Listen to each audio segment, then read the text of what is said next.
ready to go for day 2. Again, absolutely beautiful day, much more like a summer's day than an early spring day, and in this lovely place in Raymonds Hill with the most beautiful views.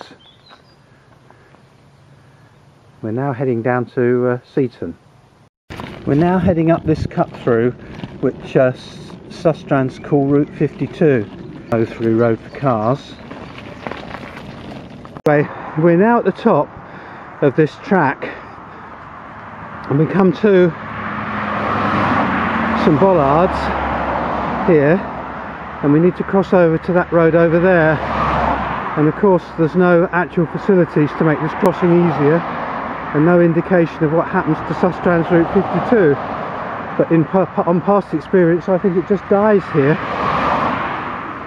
Needs some work doing. This is our second main road crossing. Down the dead end road opposite is the route that I planned. Not nothing nearly as difficult as the previous one. This is the A3052.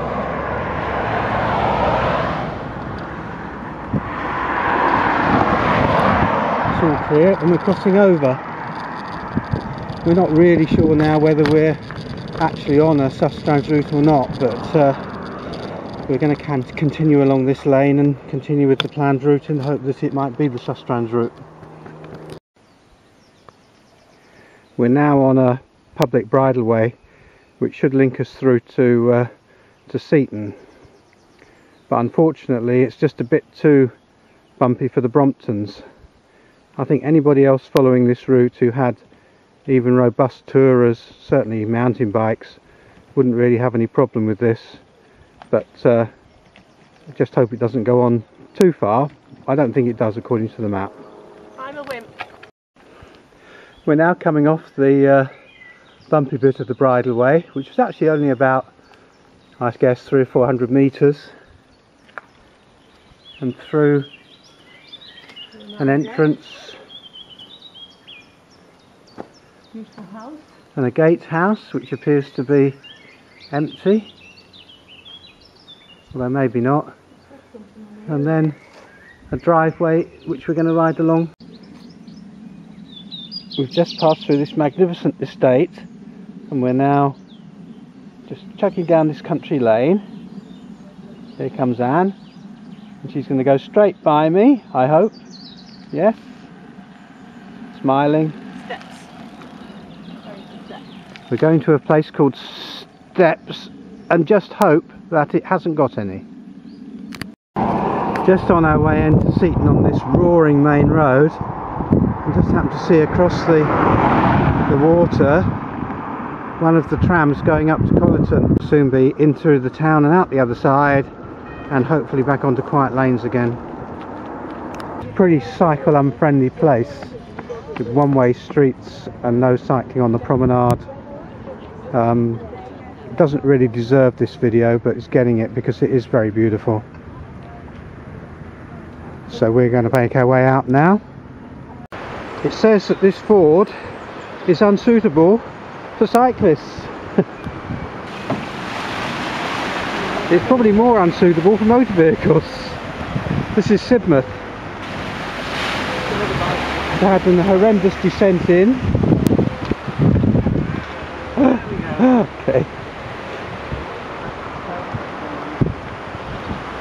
But not everybody goes over the horrible looking ford. We're near the top of this absolutely enormous hill, but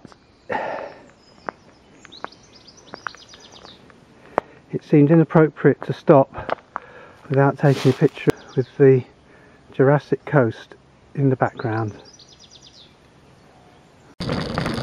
We're now on the Sustrans route to into Exmouth. Nice traffic-free route so far, not too hilly. We've got about 25 minutes if we want to get the 340 ferry, but don't think we're going to rush particularly to make that. If we do, we do, and if we don't, we don't. But that's cycle touring.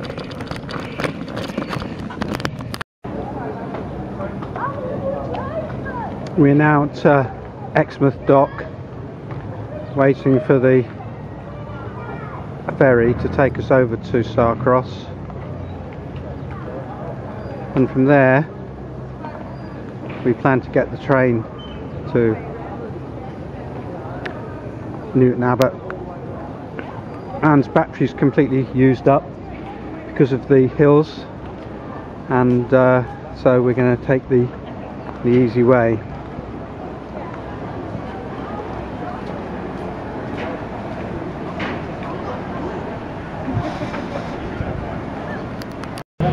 This is the ferry coming ashore. We're still at Exmouth, and huge number of bikes are coming on now. With any luck, ours are going to come on last, which comes to Anne's. What's that?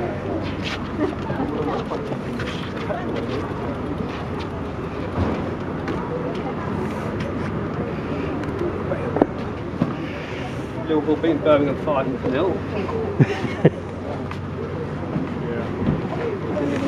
Something back of that. They're winning 2-0. It's young goal. Yep. Alright, let's get out of here.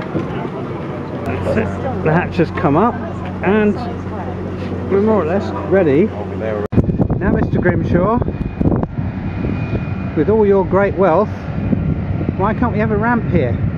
This is supposed to be cycle route 2, and I've just had to carry my bags up the steps, and then I've got to come down and get the bike.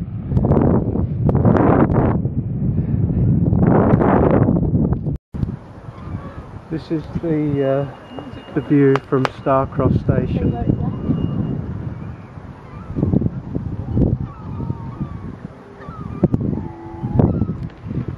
In the distance, just heard the train whistle coming.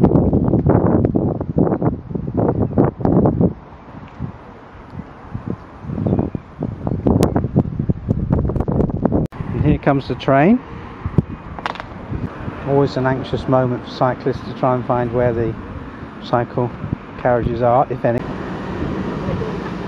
Well, we're here at the Hazelwood Hotel, where we've had a very pleasant night, and we're all set at 10:30 to leave to go for the ferry at Plymouth. No real point in hurrying, because we don't need to be there until check-in time at 10 o'clock tonight, and so we just need to be in Plymouth in time for a meal and ready to go.